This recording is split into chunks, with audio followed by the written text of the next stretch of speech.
Hi ho, boys and girls, um, children of all ages. This is HC, the irresponsible reader, here with video just for the heck of it, basically. Um, Popular demand. Um, the, the the ones of you who watch these videos are asking me, why don't I do more? Basically, because I can't find someone else to show up in one. Everyone keeps, having to, actually, for really legitimate reasons, everyone's turning me down. I would do more if I knew who to talk to, or when I just on a whim decide, hey, let's do something. This month I am going to do a book haul. um, I've only done a couple of these kind of posts, written before. um, Partway through the month I got the idea, hey, let's do a video one at the end of the month. So here we are. It's October 30th when you're seeing this. Excuse me, October 31st when you're seeing this. It's October 30th right now. I own a calendar and I can use it clearly. Um, so, what did I buy in October? Short answer, too much.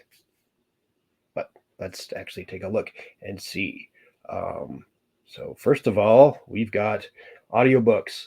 Mike Craven's Mike Craven's Fearless on audio. I forgot to look up the name of the gentleman who wrote it, or excuse me, who did the narration. It's not on the cover, so I'm feeling really bad right now. You can't. I have no idea what I look like on camera.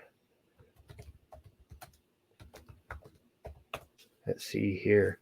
The audiobook was narrated by William Hope. And he did a pretty dang good job of it, I gotta say.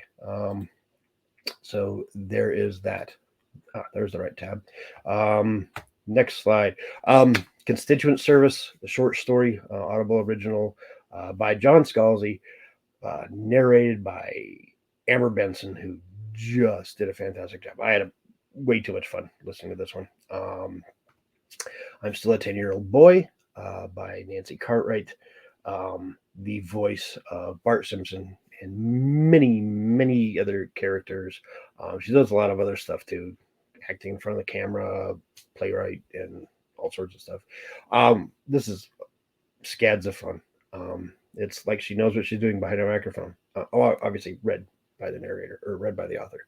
I got that on a buy one get one free sale at Audible, and I couldn't find anything else during that sale that looked kind of interesting.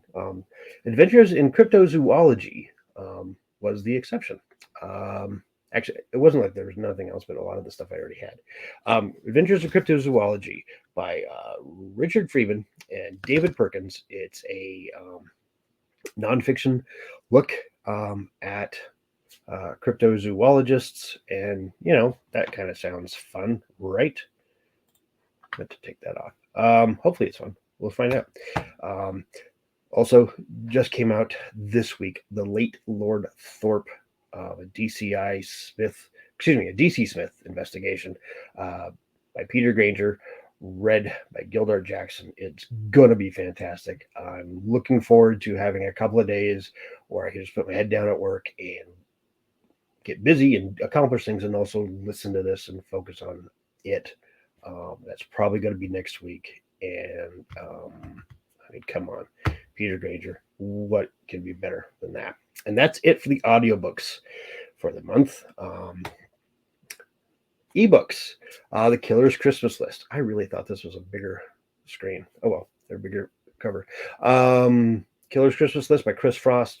You will also know him as Chris McDonald from the Stonebridge Mysteries, the Erica Piper Mysteries. And Little Ghost. That was the Irving Ash PI novel set in Denver, Colorado.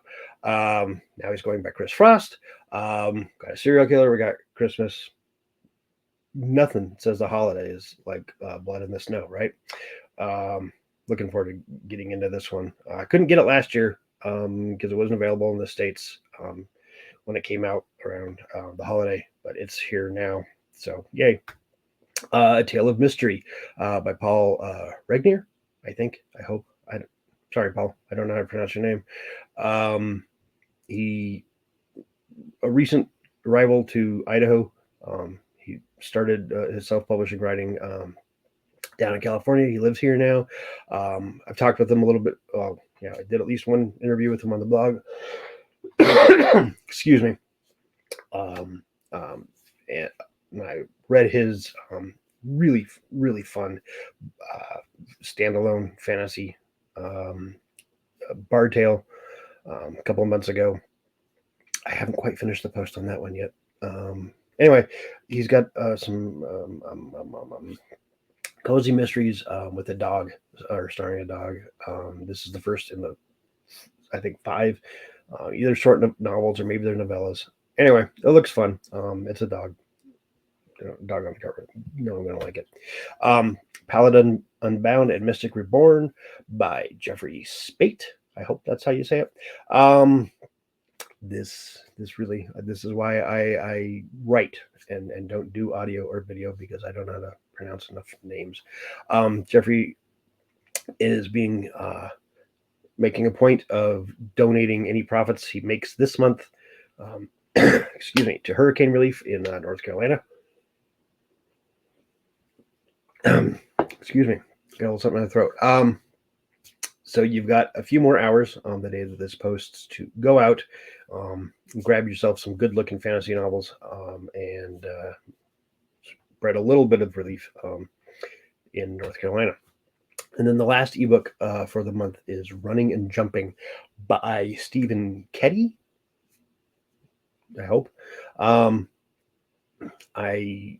Chris Frost / Chris McDonald recommended this on his social media a couple of months ago around the time of the Olympics, saying that it's one of the best sports novels and one of the better novels he's ever read. I'm sorry, very unprofessional, but better than me coughing all over the place, right? Anyway, I needed a book about the Olympics, or that touched on the Olympics, for a reading challenge. I like most of the same books that Frost / McDonald like. Figured I'd give it a try. Excuse me. Okay, so that's it for the ebooks. And so now hardcover or hard copy books.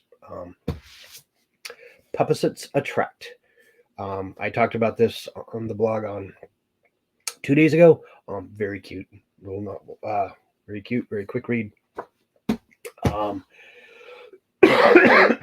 Dang it. Really sorry about that. And then last November, when this book came out in hardcover, it's Resurrection Walk by Michael Connelly. I thought I'd ordered it. I thought I bought it. I didn't. And I got distracted and busy and didn't catch up. And it bugs me that there is a Lincoln Lawyer novel out in the world, especially a Lincoln Lawyer novel co-starring Harry Bosch, that I haven't read yet. And it's on my nerves. So now I have one less excuse to not read it yet. I finally got around to grabbing Everyone on This Train is a Suspect by Benjamin Stevenson, the follow-up to Everyone in My Family Has Killed Someone, one of the cleverest novels that I read in the last few years. I imagine that this one is going to be very similarly clever. Better be. This next one is Strange Practice by Vivian Shaw. It came out a few years ago. It looks pretty darn good. Dr. Greta Helsing, descendant of, gosh, you think? Good old Van Helsing.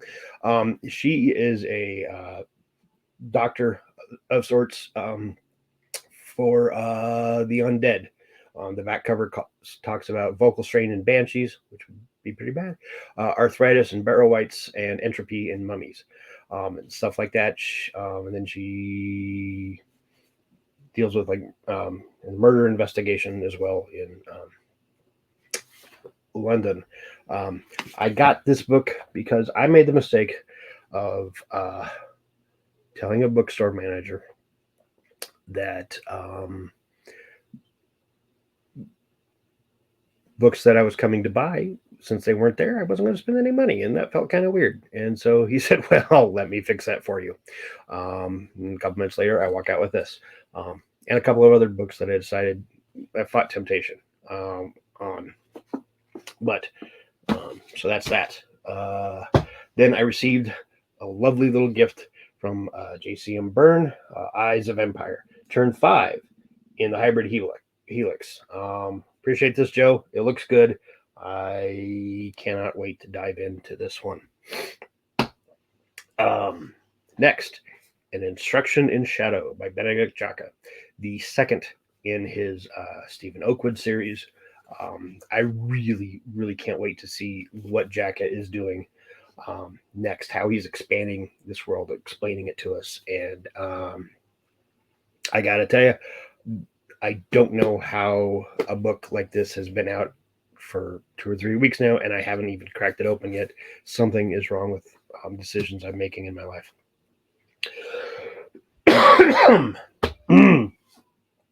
Now, while I did forget to order Resurrection Walk by Michael Connelly last year, I did remember to get The Waiting in hardcover. The Waiting is the next Ballard and Bosch novel. But there's a mistake. I made a mistake when ordering this. I was like, I got to get it done. I can't forget. And I rushed through it. And I didn't notice when I placed the order. See it right there? Can you see that? Can you read that? Large print. I don't need large print. I mean, it might help with these glasses, but I really don't need it. The size of the print bugs me when I'm holding a book.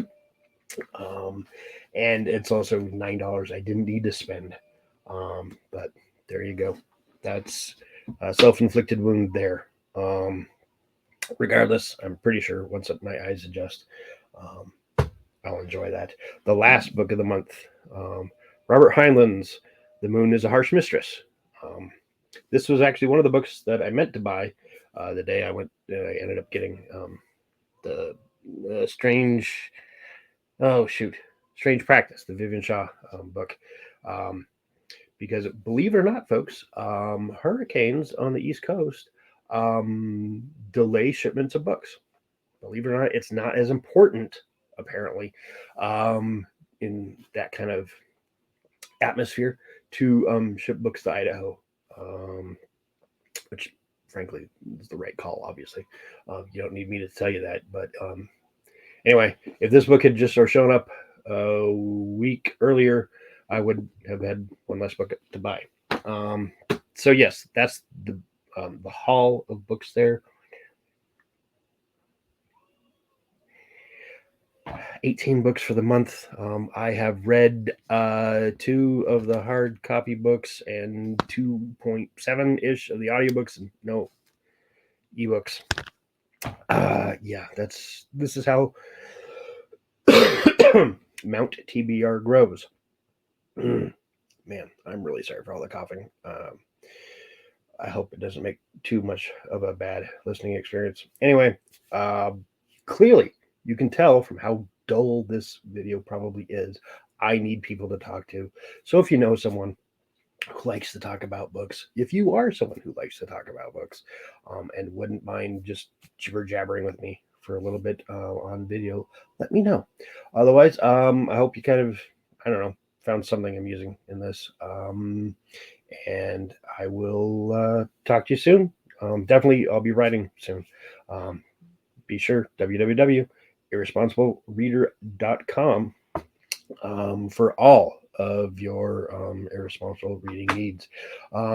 Thanks. Have a good day.